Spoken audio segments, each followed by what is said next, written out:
형통의 뿌리는 읍조림입니다. 사람은 두 방향 사이에 서 있습니다. 자연적인 성향과 영적인 성향이죠. 자연적 성향을 따라가면 악인의 꾀를 따라가고 죄인의 길에 서게 되고 오만한 자리로 내려갑니다. 생각이 흐르고 삶이 굳어지고 결국 영혼이 메마르게 되죠. 그러나 복 있는 사람은 다릅니다. 그는 죄를 안 짓는 사람이 아니라 방향이 하나님께 고정된 사람입니다. 그 방향을 붙잡는 한 가지 행동이 있습니다. 여호와의 말씀을 주야로 묵상하는 자로다. 여기서 묵상은 깊이 생각하는 것이 아니라 말씀을 계속 입으로 읊조리는 것입니다. 작게 반복해서 끊임없이 드론 하는 것이죠. 왜 이 읊조림이 핵심인가? 사람은 자기가 계속 말하는 것에 지배됩니다. 두려움을 말하면 두려움이 커지고, 불평을 말하면 마음이 어두워지고, 말씀을 말하면 영이 깨어납니다. 말씀을 입으로 계속 읊조릴 때 실제로 일어나는 일은 어떤 것인가? 첫째, 마음의 방향이 고정됩니다. 입으로 말씀을 내보내면 생각이 흩어지지 않고 하나님 쪽으로 계속 돌아옵니다. 영적인 방향을 유지할 수 있는 것이죠. 두 번째, 속사람이 살아납니다. 말씀은 단순한 글이 아니라 영이요 생명이거든요. 입으로 내보낼 때 영혼이 공급을 받습니다. 내면이 강해집니다. 세 번째로는 자연적 성향이 눌립니다. 사람 안에는 자연적 흐름이 있어요. 죄와 두려움, 욕망이 계속 올라오죠. 그러나 말씀을 계속 말하면 그 흐름이 힘을 잃습니다. 영이 육을 다스리게 된다는 것이죠. 네 번째로는 생각이 말씀의 틀로 재구성됩니다. 사람은 많이 생각한 것이 아니라 많이 말한 것처럼 생각하게 됩니다. 이것이 사고 구조의 변화인데요. 많이 말할수록 그것을 생각하는 거예요. 다섯 번째로는 하나님과 연결이 유지됩니다. 묵상은 정보가 아니라 동행의 행위입니다. 말씀을 계속 말하는 것은 하나님을 계속 의식하는 상태란 말이죠. 즉 영적 연결의 지속성을 갖게 됩니다. 자, 형통의 결과는 이 사람은 시냇가에 심은 나무처럼 마르지 않고 흔들리지 않고 열매를 맺습니다. 형통의 이유는 능력도 환경도 아닙니다. 말씀을 계속 입에 두었기 때문이죠. 말씀이 방향을 만들고 방향이 상태를 유지하게 되고 그 유지된 상태가 삶을 만들고 그 삶이 형통을 가져오는 것이죠. 복 있는 사람은 깊이 생각하는 사람이 아니라 말씀을 계속 입에 두는 사람입니다. 입이 말씀을 붙잡으면 마음이 하나님께 붙잡히고 삶이 형통으로 들어갑니다. 형통의 뿌리는 읍조림입니다. 사람은 두 방향 사이에 서 있습니다. 자연적인 성향과 영적인 성향이죠. 자연적 성향을 따라가면 악인의 꾀를 따라가고 죄인의 길에 서게 되고 오만한 자리로 내려갑니다. 생각이 흐르고 삶이 굳어지고 결국 영혼이 메마르게 되죠. 그러나 복 있는 사람은 다릅니다. 그는 죄를 안 짓는 사람이 아니라 방향이 하나님께 고정된 사람입니다. 그 방향을 붙잡는 한 가지 행동이 있습니다. 여호와의 말씀을 주야로 묵상하는 자로다. 여기서 묵상은 깊이 생각하는 것이 아니라 말씀을 계속 입으로 읊조리는 것입니다. 작게 반복해서 끊임없이 드론 하는 것이죠. 왜 이 읊조림이 핵심인가? 사람은 자기가 계속 말하는 것에 지배됩니다. 두려움을 말하면 두려움이 커지고, 불평을 말하면 마음이 어두워지고, 말씀을 말하면 영이 깨어납니다. 말씀을 입으로 계속 읊조릴 때 실제로 일어나는 일은 어떤 것인가? 첫째, 마음의 방향이 고정됩니다. 입으로 말씀을 내보내면 생각이 흩어지지 않고 하나님 쪽으로 계속 돌아옵니다. 영적인 방향을 유지할 수 있는 것이죠. 두 번째, 속사람이 살아납니다. 말씀은 단순한 글이 아니라 영이요 생명이거든요. 입으로 내보낼 때 영혼이 공급을 받습니다. 내면이 강해집니다. 세 번째로는 자연적 성향이 눌립니다. 사람 안에는 자연적 흐름이 있어요. 죄와 두려움, 욕망이 계속 올라오죠. 그러나 말씀을 계속 말하면 그 흐름이 힘을 잃습니다. 영이 육을 다스리게 된다는 것이죠. 네 번째로는 생각이 말씀의 틀로 재구성됩니다.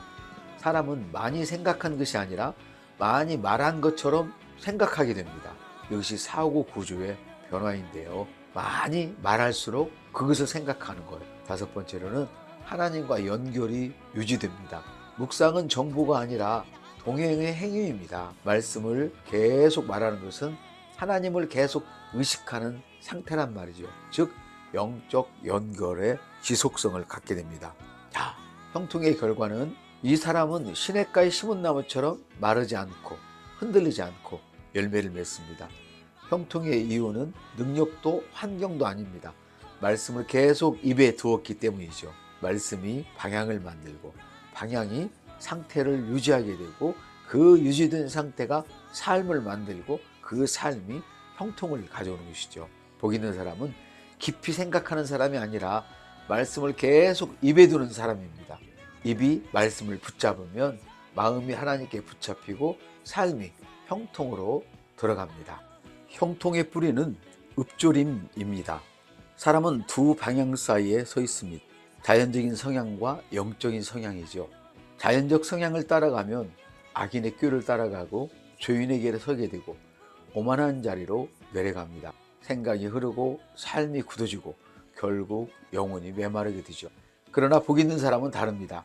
그는 죄를 안 짓는 사람이 아니라 방향이 하나님께 고정된 사람입니다. 그 방향을 붙잡는 한 가지 행동이 있습니다. 여호와의 말씀을 주야로 묵상하는 자로다. 여기서 묵상은 깊이 생각하는 것이 아니라 말씀을 계속 입으로 읊조리는 것입니다. 작게 반복해서 끊임없이 두런두런 하는 것이죠. 왜 이 읊조림이 핵심인가? 사람은 자기가 계속 말하는 것에 지배됩니다. 두려움을 말하면 두려움이 커지고 불평을 말하면 마음이 어두워지고 말씀을 말하면 영이 깨어납니다. 말씀을 입으로 계속 읊조릴 때 실제로 일어나는 일은 어떤 것인가? 첫째, 마음의 방향이 고정됩니다. 입으로 말씀을 내보내면 생각이 흩어지지 않고 하나님 쪽으로 계속 돌아옵니다. 영적인 방향을 유지할 수 있는 것이죠. 두 번째, 속사람이 살아납니다. 말씀은 단순한 글이 아니라 영이요 생명이거든요. 입으로 내보낼 때 영혼이 공급을 받습니다. 내면이 강해집니다. 세 번째로는 자연적 성향이 눌립니다. 사람 안에는 자연적 흐름이 있어요. 죄와 두려움, 욕망이 계속 올라오죠. 그러나 말씀을 계속 말하면 그 흐름이 힘을 잃습니다. 영이 육을 다스리게 된다는 것이죠. 네 번째로는 생각이 말씀의 틀로 재구성됩니다. 사람은 많이 생각한 것이 아니라 많이 말한 것처럼 생각하게 됩니다. 이것이 사고 구조의 변화인데요. 많이 말할수록 그것을 생각하는 거예요. 다섯 번째로는 하나님과 연결이 유지됩니다. 묵상은 정보가 아니라 동행의 행위입니다. 말씀을 계속 말하는 것은 하나님을 계속 의식하는 상태란 말이죠. 즉 영적 연결의 지속성을 갖게 됩니다. 형통의 결과는 이 사람은 시냇가에 심은 나무처럼 마르지 않고 흔들리지 않고 열매를 맺습니다. 형통의 이유는 능력도 환경도 아닙니다. 말씀을 계속 입에 두었기 때문이죠. 말씀이 방향을 만들고 방향이 상태를 유지하게 되고 그 유지된 상태가 삶을 만들고 그 삶이 형통을 가져오는 것이죠. 복 있는 사람은 깊이 생각하는 사람이 아니라 말씀을 계속 입에 두는 사람입니다. 입이 말씀을 붙잡으면 마음이 하나님께 붙잡히고 삶이 형통으로 들어갑니다. 형통의 뿌리는 읍조림입니다. 사람은 두 방향 사이에 서 있습니다. 자연적인 성향과 영적인 성향이죠. 자연적 성향을 따라가면 악인의 꾀를 따라가고 죄인의 길에 서게 되고 오만한 자리로 내려갑니다. 생각이 흐르고 삶이 굳어지고 결국 영혼이 메마르게 되죠. 그러나 복 있는 사람은 다릅니다. 그는 죄를 안 짓는 사람이 아니라 방향이 하나님께 고정된 사람입니다. 그 방향을 붙잡는 한 가지 행동이 있습니다. 여호와의 말씀을 주야로 묵상하는 자로다. 여기서 묵상은 깊이 생각하는 것이 아니라 말씀을 계속 입으로 읊조리는 것입니다. 작게 반복해서 끊임없이 두런 하는 것이죠. 왜 이 읊조림이 핵심인가? 사람은 자기가 계속 말하는 것에 지배됩니다.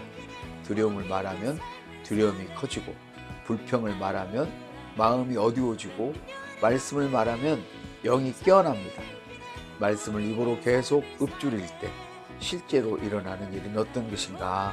첫째, 마음의 방향이 고정됩니다. 입으로 말씀을 내보내면 생각이 흩어지지 않고 하나님 쪽으로 계속 돌아옵니다. 영적인 방향을 유지할 수 있는 것이죠. 두 번째, 속사람이 살아납니다. 말씀은 단순한 글이 아니라 영이요 생명이거든요. 입으로 내보낼 때 영혼이 공급을 받습니다.